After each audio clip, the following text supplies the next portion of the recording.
মেঘ, পাহাড় আর হিমালয়ের ডাকে আজ পৌঁছে গেছি পৃথিবীর অন্যতম সুন্দর দেশ নেপালে। রোমাঞ্চকর অভিজ্ঞতা নিয়ে আজকের এই ভ্রমণ শুরু করছি। আমাদের সাথেই থাকুন।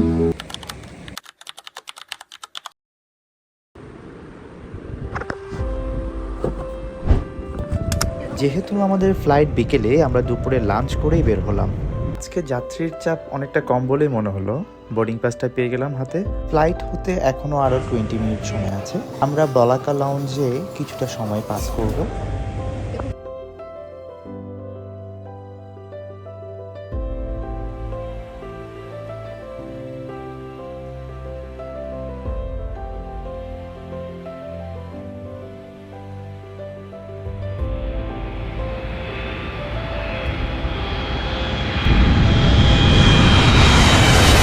কাঠমান্ডুতে অলরেডি ল্যান্ড করে ফেলেছি। এখন লোকাল সময় হচ্ছে 4:40 এখানে ইমিগ্রেশনে চলে যাব।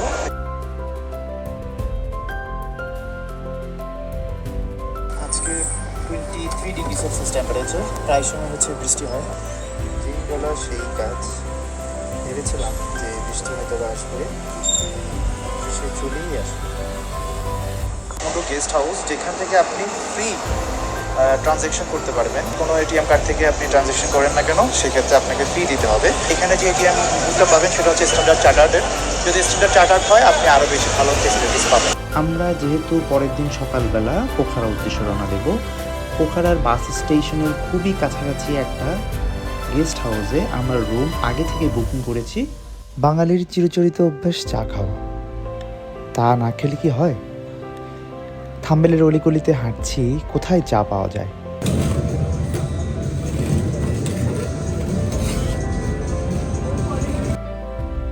পোড়া রুটি আর ডাল, যদিও কম্বিনেশনটা আমার মোটেই ভালো লাগেনি। তবে এই দোকানের হাবিবি চা একবার বরফ না করে থামের ত্যাগ করবেন না। নেপালের প্রাণকেন্দ্র ধামেরে রয়েছে হাতের তৈরি নেপালি হস্তশিল্প, পশমিনা শাল, থালকা পেইন্ট এবং ট্রেকিংয়ের সব ধরনের উন্নত মানের সরঞ্জাম। কেনাকাটার সময় অবশ্যই দামাদামি করে নেবেন, আর যখনই ঘুরতে বেরোবেন অবশ্যই আরামদায়ক জুতো ব্যবহার করবেন।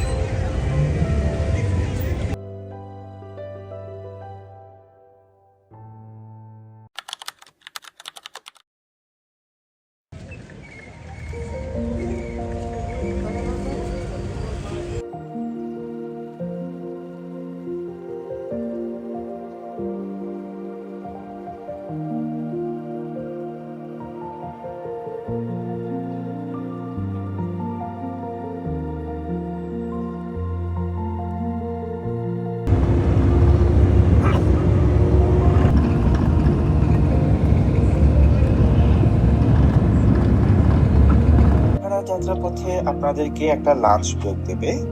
লাঞ্চ ব্রেকের প্লেসটা খুবই সুন্দর, উপভোগ করতে পারবে। লাঞ্চটাও ভালো। আপনার প্যাকেজ আকারে লাঞ্চ পেয়ে যাবেন। চিকেন, বিফ অথবা হচ্ছে গিয়ে মাটন, যেটাই আপনি চান সেখানে পাবেন। অবশ্যই সেটা বাফেট হবে। দেওয়া লেগে চলে আসছি। যদিও আজকের ওয়েদার আমাদের পুরোপুরি বিপক্ষে গিয়েছে, তারপরেও আমরা যেহেতু প্ল্যান করেছিলাম যে বোটিং করব, সেই বোটিংটা শুরু করলাম। পেওয়া হ্রদের প্রধান আকর্ষণই হলো কাঠের নৌকায় চড়ে বেড়ানো। শান্ত জলে নৌকায় ভাসতে ভাসতে অন্নপূর্ণা পর্বতশ্রেণীর প্রতিফলন দেখার অভিজ্ঞতা অতুলনীয়।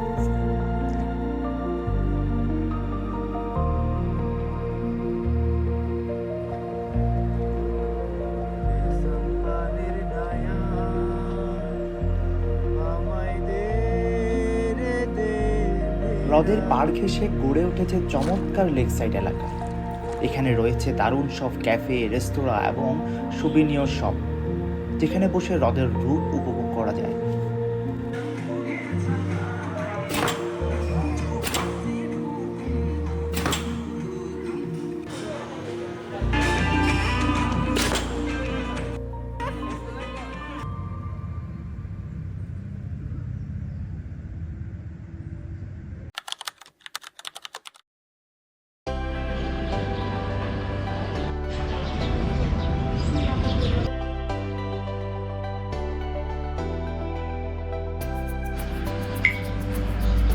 ব্রেকফাস্টে আমরা খুবই সিম্পল একটা খাবার নিয়েছি, সেটা হচ্ছে আলু পরোটা, খুবই ফেমাস এখানে।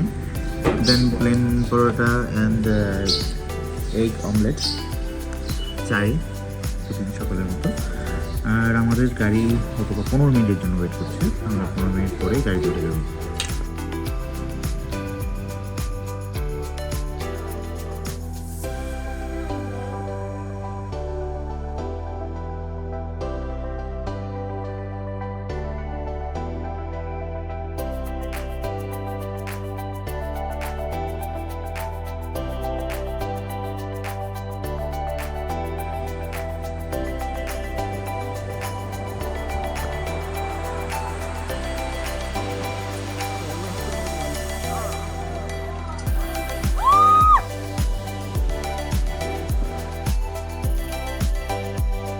নিচে বয়ে চলা খরস্রোতা নদীটি পুরো পরিবেশের সৌন্দর্যকে বহুগুণ বাড়িয়ে দেয়। কালীগণ্ডকী নদীর উপর 520 মিটার দীর্ঘ ঝুলন্ত সেতু থেকে 228 মিটার গভীরে লাফিয়ে পড়া শিহরণ জাগাবে। আর যারা বাঞ্জি করতে ভয় পান তাদের জন্য রয়েছে বিশাল সুইংয়ের দারুণ অভিজ্ঞতা।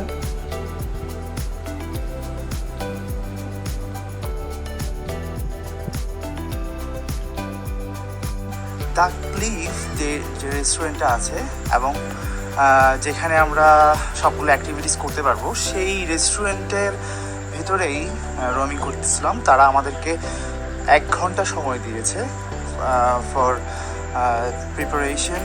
আমরা জিপ লাইনিং করব, আর আশেপাশের ভিউগুলো আপনারা দেখতেই পাচ্ছেন কতটুকু সুন্দর, সেটা আসলে বলে বোঝানো যাবে না। জিপ লাইনিং, আপনি চাইলে সাইক্লিং করতে পারবেন। অনেক বিশাল একটা জায়গা জুড়ে হচ্ছে যে ওরা এই রেস্টুরেন্ট এবং হচ্ছে ওদের যে অ্যাক্টিভিটিসগুলো আছে সেগুলো সেট করেছে। আপনি চাইলে এখানে রাত্রিযাপনও করতে পারেন। রাত্রিযাপন করার জন্য আপনাকে রুম রেন্ট করতে হবে, প্রায় 10,000 টাকা থেকে শুরু করে 20,000 টাকার নেপালিস রুপিও আপনার খরচ করতে হতে পারে। এখানকার টেম্পারেচার অনুসারে আজকে 20 থেকে মাঝে মধ্যে 23 এভাবে আপ ডাউন করছে। খুব সুন্দর ওয়েদার এবং হচ্ছে বাতাস হচ্ছে। গতকালকে আমরা রেইন পেয়েছিলাম, যেখানে পোখারাতে রেইন পেয়েছিলাম, বাট আজকে রেইনের কোনো রকমের ছিটে পোঠাও দেখা যাচ্ছে না।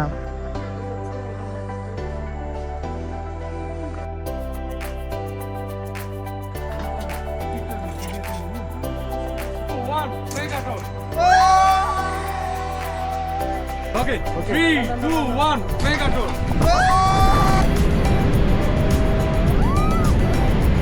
মেগাটন প্যাকেজে আমাদের দুজনের খরচ পড়েছে 9,000 নেপালি রুপিস, যেটা আমরা আগের দিন রাতেই তাদের পোখারার যে অফিস ছিল সেখানেই আমরা ফুল পেমেন্ট করে দিয়েছিলাম। আপনারা চাইলে বাঞ্জি করতে পারেন, বাঞ্জি আমরা করিনি।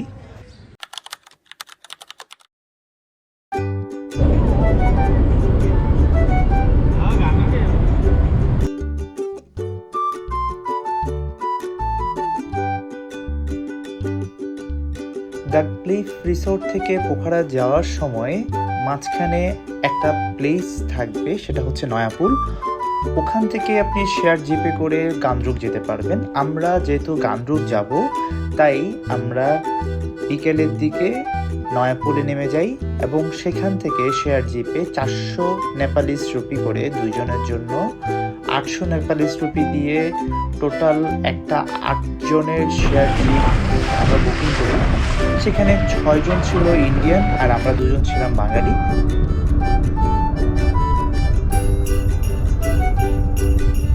গান্দ্রুকে যাওয়ার পথ দুপাশটাই খুবই সুন্দর, দুপাশটাই হচ্ছে পাহাড়ে ঘেরা।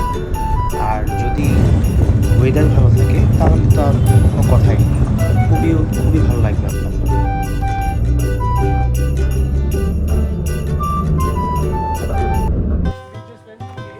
ঢুকে যেতে হলে সরকারি পারমিশন নিতে হয়, সেটা হচ্ছে পার পারসন 1,000 নেপালিস রুপি খরচ পড়বে।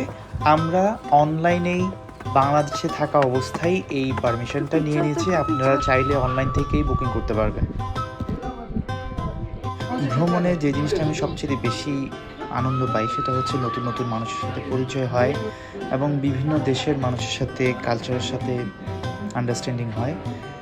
ঠিক সেম গান্ধুকে আসার পরে একটা ইন্ডিয়ান কাপলের সাথে আমাদের পরিচয় হয়। আমরা সারাদিন একসাথেই ছিলাম, পুরো গান্ধুকের প্ল্যানিংটা আমরা একসাথেই করি।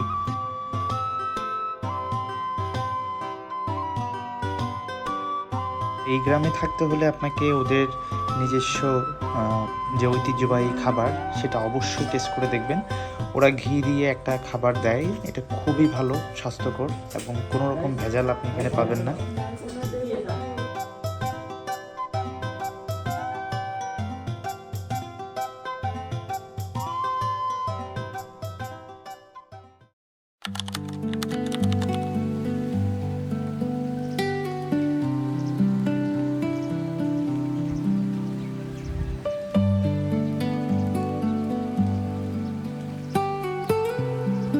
পাহাড়ের কোলে শান্ত এক গ্রাম, গান্ধ্রুক তার রূপসী নাম। পাথরের পথ আর সুদৃশ্য ঘর, মেঘেরাজ সেখানে খেলে অবসর। অন্নপূর্ণা হাসে রূপালি সাজে, ভোরের আলো যখন পাহাড়ে বাজে। গুরুং সংস্কৃতির মায়াবী টান ভুলিয়ে দেয় সব ক্লান্তি ও ক্লান। সবুজ উপত্যকা, ঝর্ণার গান জুড়িয়ে দেয় পথিকের প্রাণ। গান্ধ্রুক তুমি প্রকৃতির ছবি, তোমায় দেখে মুগ্ধ আজ কবি।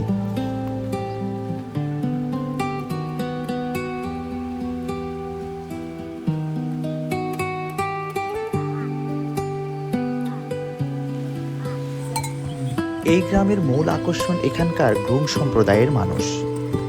তাদের ঐতিহ্যবাহী পাথুরে বাড়ি এবং সংস্কৃতি আপনাকে মুগ্ধ করবেই। আপনি চাইলে তাদের ঐতিহ্যবাহী পোশাক ভাড়া করে ছবি তুলতে পারেন।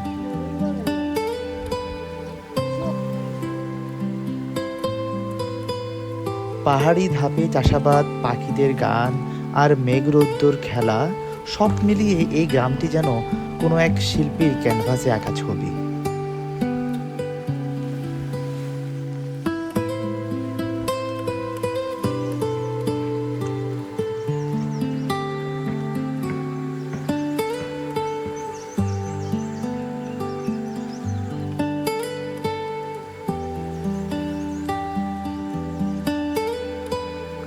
অন্নপূর্ণা একটি সাংস্কৃতিক শব্দ, যার অর্থ হলো অন্ন বা খাদ্যে ভরপুর। হিন্দু ধর্ম মতে দেবী অন্নপূর্ণাকে খাদ্য বা শস্যের দেবী বলা হয়। বিশ্বাস করা হয় এই পর্বতে দেবী বসবাস করেন। এই পর্বত থেকে নেমে আসে গলিত বরফের জল, যা উপত্যকায় কৃষি জমিতে প্রাণ সঞ্চার করে।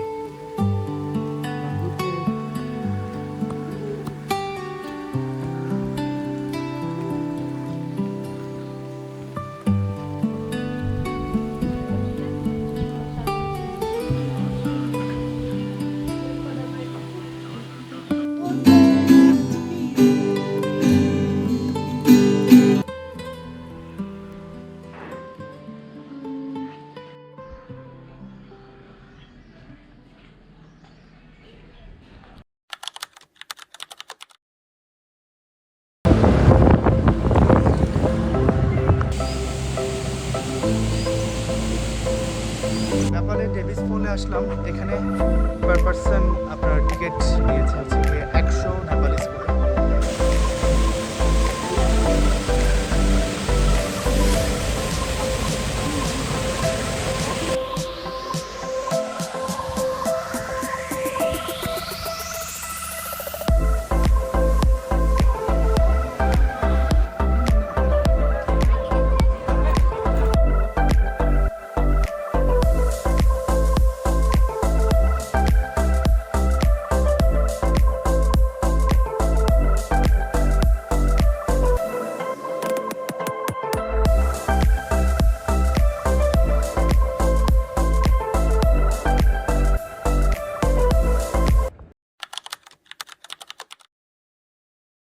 আমরা এখন আছি যে পাঠান দরবার স্কোয়ারে। দরবার স্কোয়ারটা আসলেই অনেক বড়।